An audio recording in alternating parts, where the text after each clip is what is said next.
число. Какое у нас сегодня число? 18 ноября. Пишем.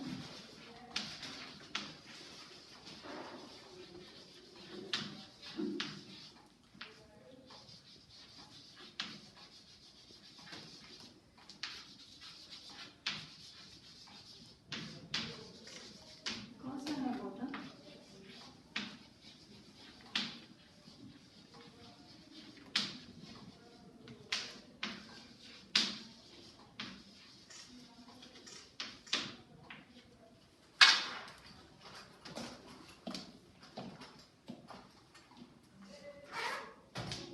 Мягкий знак, твердый знак и твердый знак. Правописание в словах мягкого знака и твердого знака.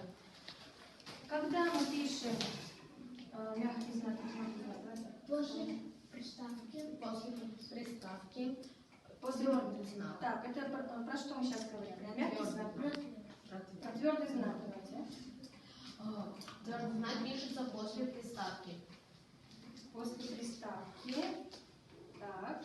Если приставка оканчивается согласной буквой, так, мы ставим Разделительный твердый знак. Так. 109, страница 66. Белом. Смотри, после и краткого транскрипции, да, стоит запятая. Не запятая, а апостроф вот стоит у нас, да? Нет. Да, это показывает мягкость транскрипции.